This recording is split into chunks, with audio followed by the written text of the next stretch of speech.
kunjuk sugeng arawuh wonten dalemipun bapa tukiran sagugupan ingkang hamugati sugeng arawuh sugeng pinarak lelenggahan wonten kalih wismanipun bapa tukiran ingkang hamugati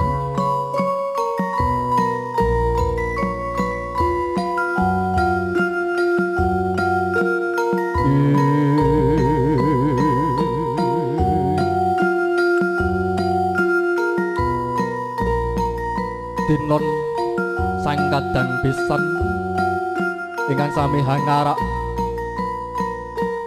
sang armaja putri saking Alaladan Kitha Bandar Dusun Karajan Kabupaten Pacitan Kawis Tingal Holobis Kuntul Baris Handalidir Raket Supaket Kadya Gula Kumepyur Pulut Giya Lumaksana sugeng arawuh saha sugeng pinarak lelenggahan kanthi mardi kaning panggalih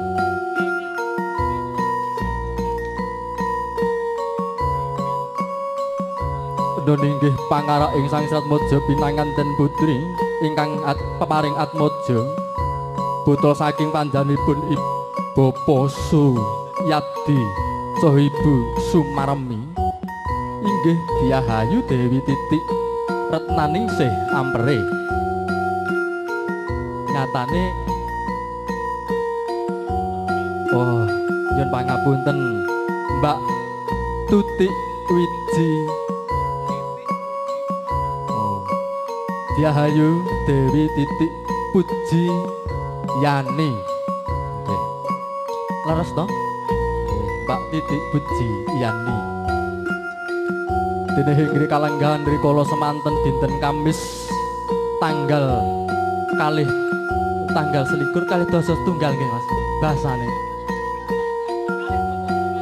maklum ndalange manten iki otodidang ora kaya penyanyine eneng isi Surakarta Mas Ponorogo napa Surakarta nah iki dalange manten otodidang berarti isane dhewe nggih Mas nggih pramila nggih kepareng harap maklum Diahayu Dewi Titik Wiji tak catete engko ping malah dadi guyon iki engko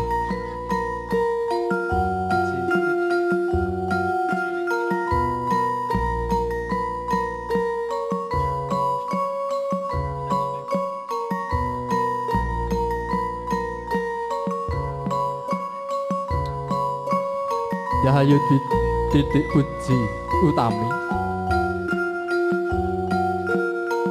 Duk rikala samono sampun kalampahan ijab kabul tanggal kalih dasa setunggal dene hinggri kalenggahan siang punika panjenenganipun Bapa Suyadi saha Ibu Sumarmi hanglarapaken ingkang putra giya kaunduh mantu dening panjenenganipun Bapa Tukiran saha Ibu Suprapti Sagotrah Kulawangsa kaeneraken ing hari kalenggahan siang punika Surya kalih dasa 6 wulan 6 Surya Wreksa 2018 kaya kanthi panjangka panjenenganipun kadang pisan saha panjenenganipun Bapa Tukiran memayu hayuning bawana mugi-mugi anggenipun badhe lelumban ingkang putra kekalihnya tansah manggih arahayu widagdong tebih saking urubedane sangsaya tansah jinanggung dening Gusti Hyang Manon amin amin ya rabbal alamin kawis tinggal tindaknya sang kadang besan holobis untul baris paribebasane renggang gula kumepyur pulut handalidir hangebeki jroning sasana rinengga ber hamblaber ngantos wonten ing jawining arangkah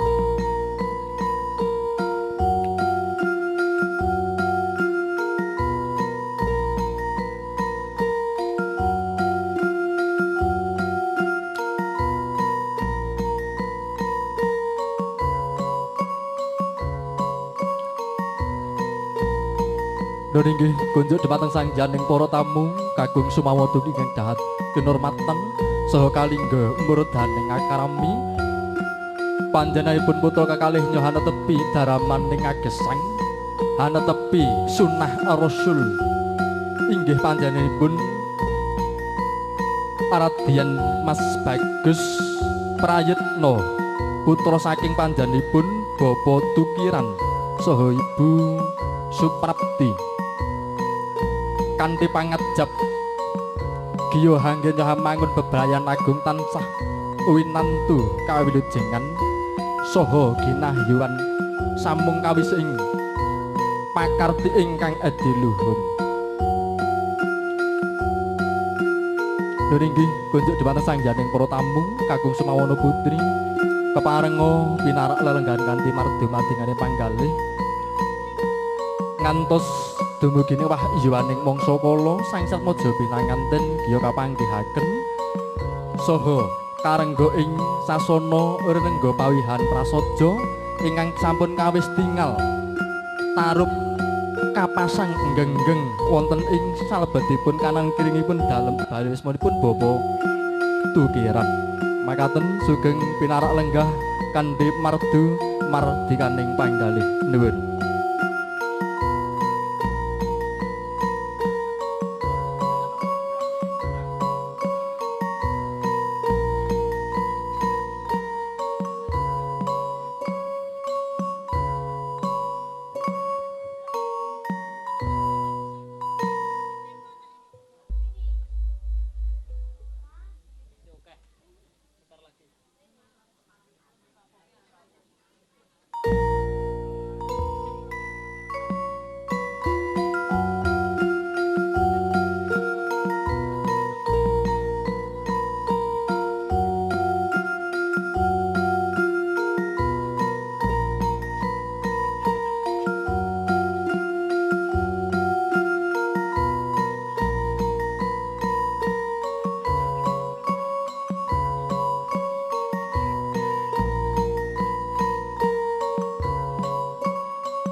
Sagung para lenggah kakang semua para putri katuraken sugeng leng pinarak lenggah kanthi mardu marti kaning panggalih saga sugeng hanggrapi sugata ingkang sampun katuraken punika lan kawula jejering mriki wonten ing wekdal siang punika keparenga badhe ngaturaken hiburan dangdut campursari ringkes. Urung wedal kalodhangan siang punika sinerengan kalian kadang-kadang pradangga saking New Octavianada. Ugi sinenggoyong kadang-kadang saking Zahra Audio Sound System. Ugi kadang-kadang saking Sekarat Jagat Multimedia Video Shooting. Ingkang wedal kalodhangan siang punika nderek ngregengaken sasana pawiwahan prasaja punika wonten ing dalemipun Bapak Tukiran sak keluarga wangsa. Saperlun niki mangayo bagya pinanganten kekalih panjenenganipun Kang Mas Suprayitna sakalian garwa panjenenganipun Mbak Titik. Sapa Mas, Pak?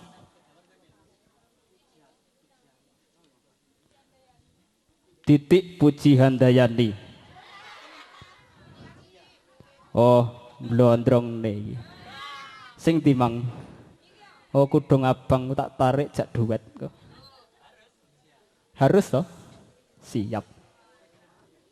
Titik Pujiani putri saking Bapak Suyati dalasan Ibu Sumarmi ingkang wijil saking tletah lelatan Kitha Bandar Krajan Bandar Pacitan.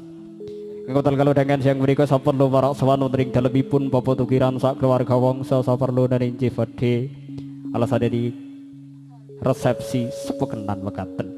Ingkang katuraken hiburan dangdut campursari wonten ing wekdal kalodhangan siang punika siarengan kalian Dinok Rarayu Vela Safira New Octavia Nada. Ameng wale ora wale yo.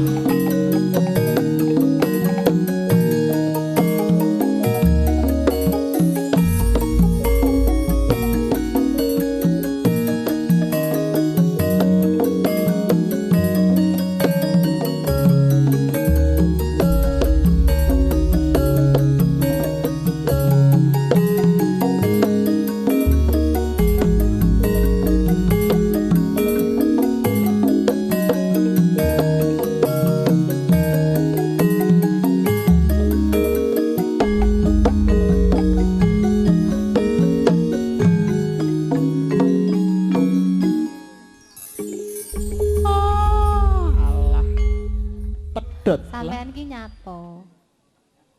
Tak kira wis wiwit gending kok orang dinyanyeni tepane support. Dereng to. Nggih uluk salam riyen niki mau kadang besan nggih Mas nggih? Injih leres mekaten. Oke, niki mau kadang besan saking pundi? Bandar. Oh, wonten saking Surabaya.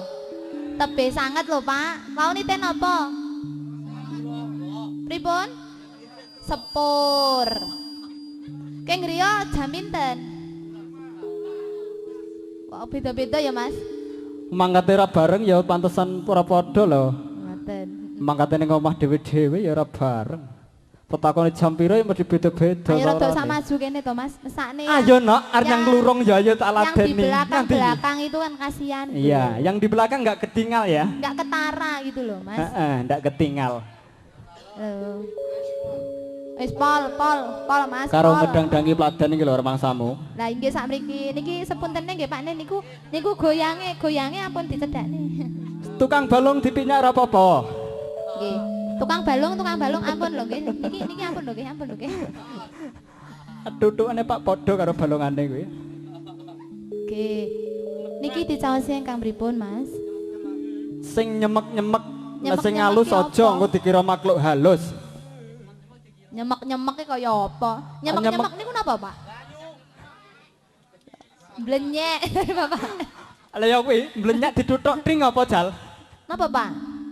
Blenyek dituthuk mating niku napa?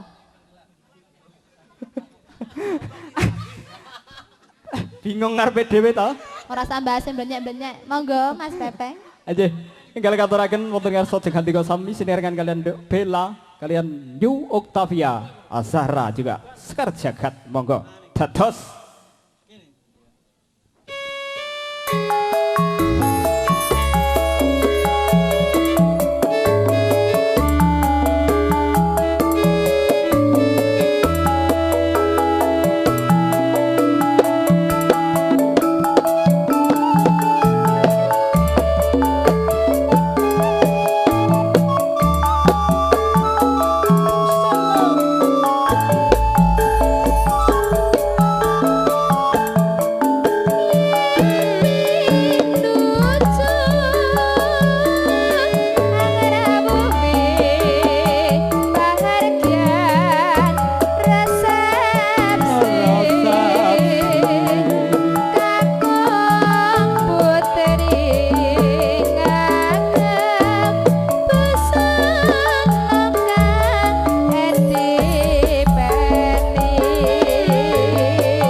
ya lagi ki jebul ana sing utak-utik kuwi apa kuwi?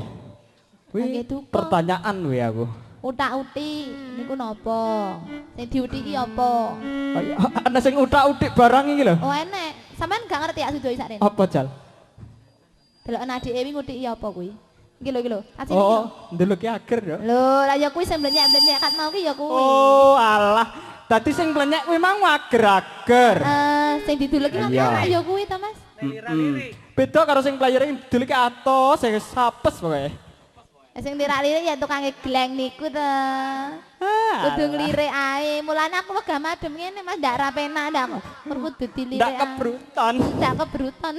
Guyang-guyang.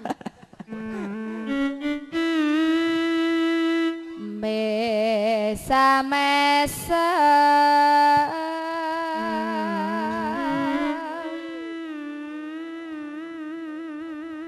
apa enak buntute sang lalar dawa goyang goyang goyang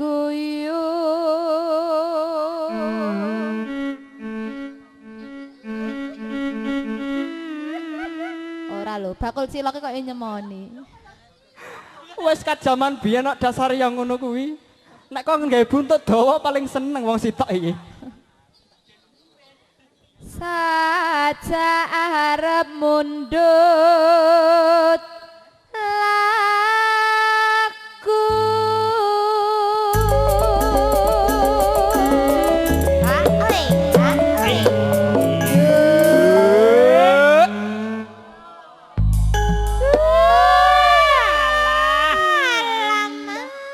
kejepit lah sampe niki awak iki lak seneng ya Mas ya. Aku nyanyi seneng. Seneng. Sampe niki sing bingung iki lagi kon manteni. Heeh. Menunggu sang kekasih hati lho. Bingung toh? Menunggu sang belahan hati. Iya, belahan jiwa. Hingga kotos-kotos kadiriku. Apa nih sing kotos-kotos?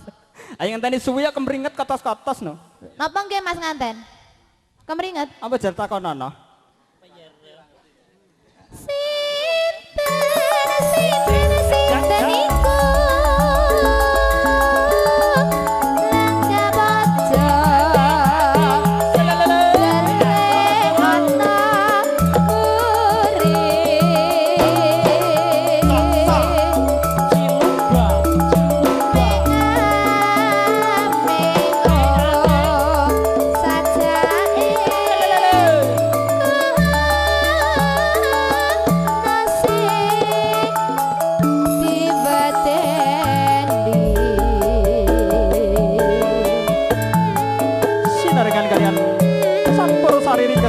Octavia Nada ada Azhara Audio Production Sekar Jagat Multimedia Video Shooting Matur Gunging Panuwun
Bantre karo ndodok ngono meneh.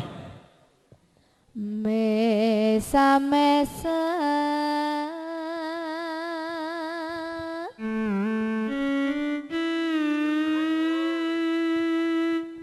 guya guya guyu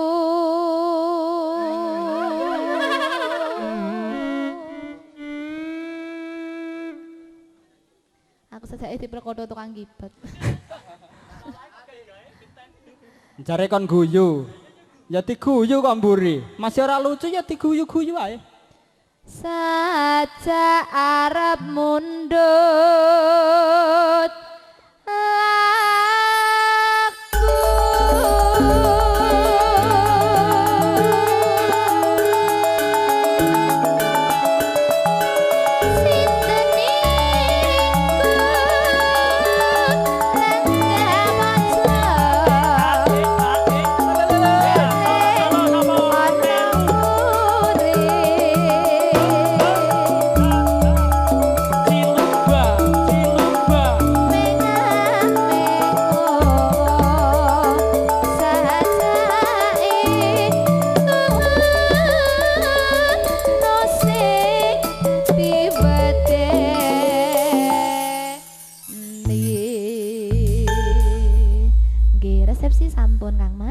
langgam resepsi dening Dihayu Ika nggih jeng sangjaning para tamu kakung semono putri nun inggih dumateng kadang-kadang ingkang dipun piniji giya amratitisaken lampahipun Sang Sirat Moja pinanganten keparenga Sang Sirat Moja pinanganten jumeneng giya kapratisaken kang piniji kunjuk dumateng panjenengan Mas Agus panamono kawula suwun paring sabiyantu kunjuk dumatemipun Ibu Juru Riwas makaten. Panjenengan Ibu Yayu menika saking Laladan Ploso Tegalombo menika rias pengantin Melati. Menika sak kilenipun peken Kalikopo ngaten. Nggih. Menika saking kadang-kadang nggih saking Octavia Nada saha saking sound system Adien nggih menika napa Mas? Azhara saking Laladan Sempu Nawangan. Belik Belumbang. Ah nggih niku langkung detail menika. Nggih. Nggih. Nun inggih dumateng sangjaning para tamu ingkang dahat kinurmatan Kiyo Sangsirat Mojo pinanganten kiyo nglampahi sunnah Rasul inggih menika ana tepi panggih Sangsirat Mojo pinanganten kanthi nyuwun idi donga pangestu saha kunjuk dumateng sangjaning para tamu ingkang sami hangestreni paring donga pangestu. Mugi-mugi hanggennya Sangsirat Mojo pinanganten pangging Sangsirat Mojo pinanganten tansah memanggih hayu yuwana tebih saking urubedering sangsaya Purwa madya wasana mugi tansah widagda lestari kang KSD. Amin amin ya rabbal alamin. Dan inggih kepareng kunjuk dumateng panjenenganipun juru pita swara keparenga hangungelaken ungelipun ladrang laras maya kodhok ngorek Mas.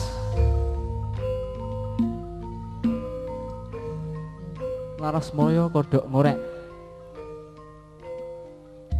kandhe hangiringi panggihipun Sangsirat Mojo pinanganten.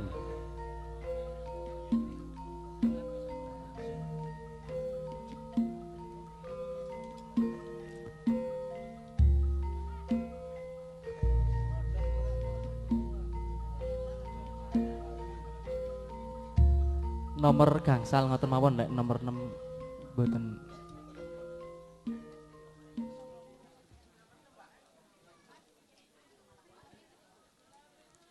Nggih. 6 nggih.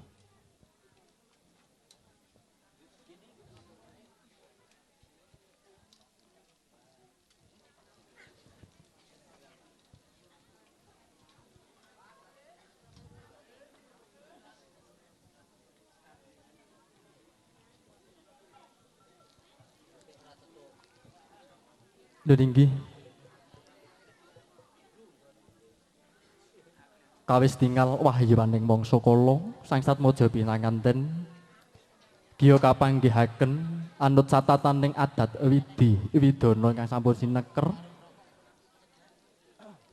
Mugi-mugi kanthi pangajabing amanah kang KSD manter pindha hanyada lanang mugi Gusti kang murbeng dumadi tansah winantu saha tansah paparing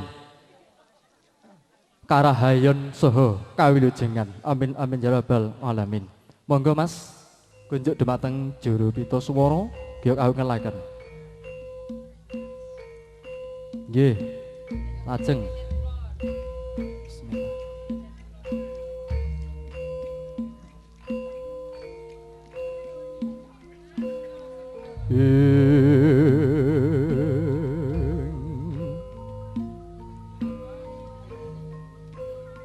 Kumenyar mawa Prabawa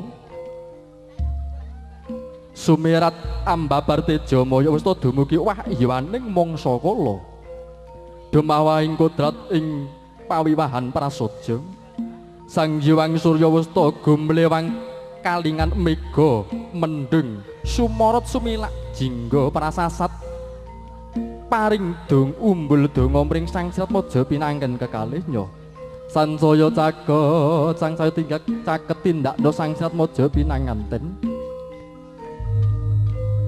Sangsirat Mojo pinanganten giyo habalang-balangan gantal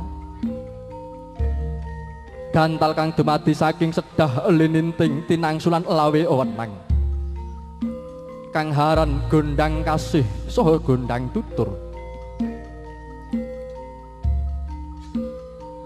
Giyo Sangsirat Mojo pinanganten giyo hanguncupaken asta sang pinanganten putri mring keng garwa giyo sumembah mabukuh hamari kelu jroning batos Sangsirat Mojo pinanganten giyo hanamung tansah ngabektos mring kakung ugi tansah bektos ing saliring ereh saha tansah hambudi daya erehing kautamben ingkang kangkung tansah hambudi ing erehing gambuing pakarti ingkang luhur.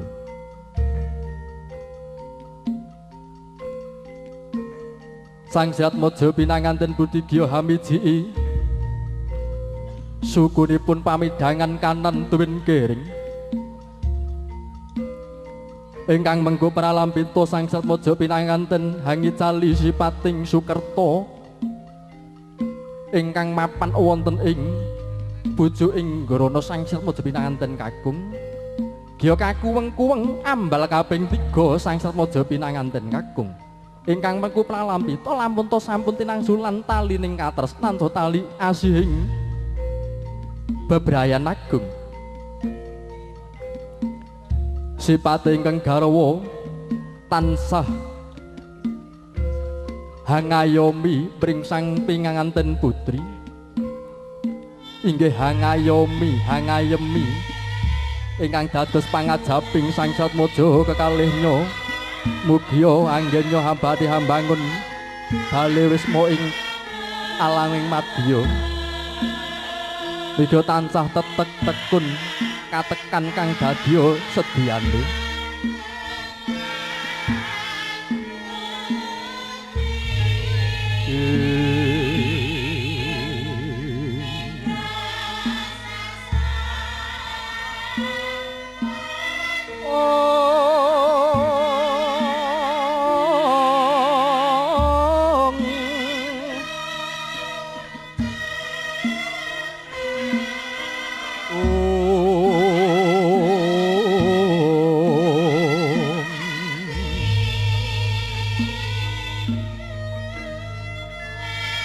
upacara panggih sampun paripurna Gya Sangsat Maja kekalihnya ya hanetepi upacara sinduran inggih dolangan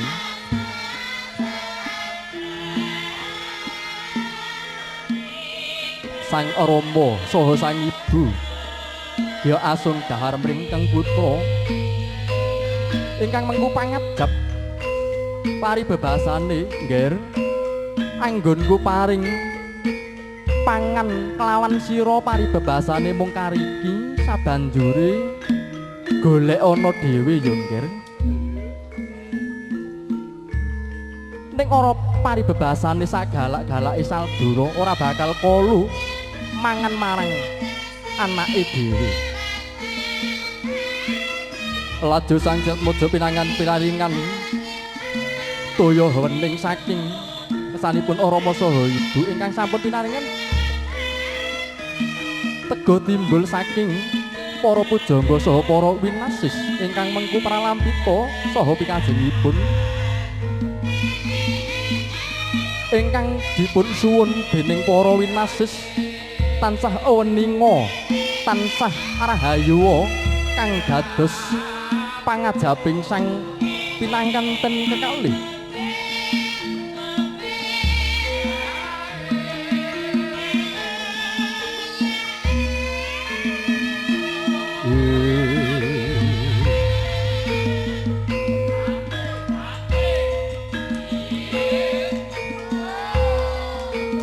laju Sangsat Maja pinanganten ya kagendhong sindur dening Rama saha ibu wonten sawingkingnya Sangsat Maja pinanganten ya karanggul pundhaknya Sangsat Maja pinanganten Rama saha Kanjeng Ibu tansah hanenuntun mengku pralampita ingkang Rama saha Ibu paring tulodo mringkeng putra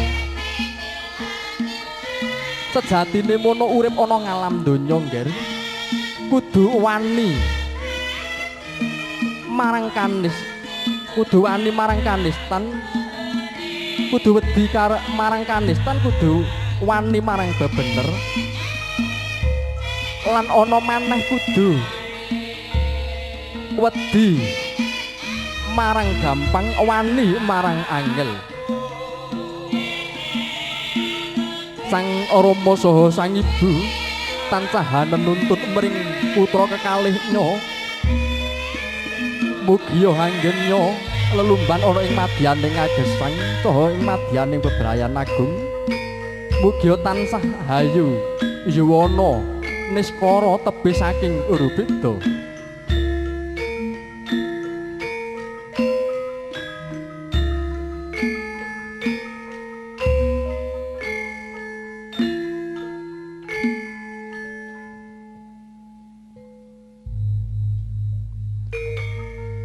Lur inggih kunjuk dhumateng sangjaning para tamu kakung Sumawana putri ingkang dahat kinurmatan saha ingkang kalingga murudaning akrami nyuwun diagung pangaksama ingkang tanpa pepindhan anggen kawula paring sabda pangandika kunjuk Sangsat Mojo Pinanganten menika kapeksa kawula punggel inggih hangeksi swasana ingkang samenika nggih sampun sonten makaten mangke titik-titik menika keduman dadi kanca-kanca nggih asung lelipur kawula inggih asung lelipur makaten para awuh saha para lenggah ingkang kinurmatan lur inggih kunjuk dhumateng sangjaning para tamu kakung Sumawana ingkang dahat kinurmatan dene upacara sang Mojo Pinanganten inggih menika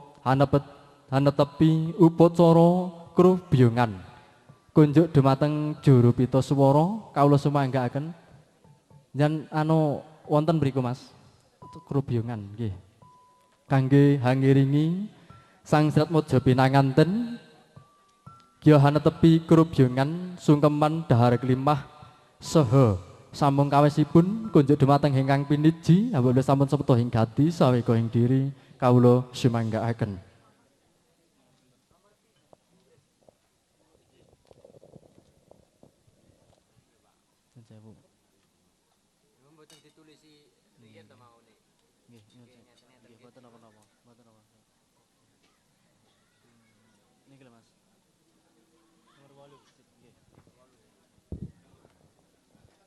Nyuwun pangapunten Mas.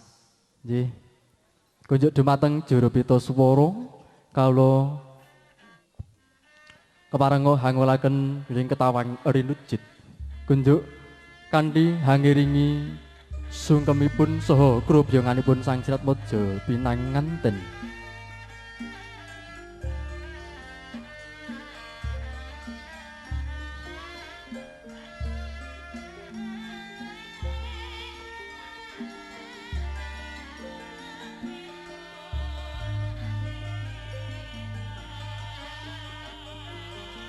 Tuhu Sangsat Mojo Pinanganten giya lunan lumaksana giya hanjeng kusuku Sangsat Mojo Pinanganten giya hancupaken nasta lenggah sesedhekan nyuwun idi pangestu kunjuk mringarsanipun Rama saha Ibu. Duh Kanjeng Rama, Kanjeng Ibu, kula nyuwun tambahing pangestu saha idi pangestu Kanjeng Rama saha Kanjeng Ibu. Anggenipun ingkang kutha badhe lelumpan wonten ing madyaning agesang saha wonten ing madyaning bebrayan agung Kanjeng Rama saha Kanjeng Ibu. Iya nggih. Sira ndak puja ndak puji. Muga-muga anggonmu bakal mangun bale wisma biswa kanugarahan lan jinangkung tansah pinaringan songsong agung saka saning Gusti Hyang Manon Yongger. Duh Kanjeng Rama saha Kanjeng Ibu, kula hemut rikala semanten kula walit panjenengan utuk-utuk. Yongger pancen bener Yongger, sika sira duk rikalane samono ana guwa garabane ibumu kang kurang luwih ya kuwi 9 candra dasawari sira ana jroning kandhut.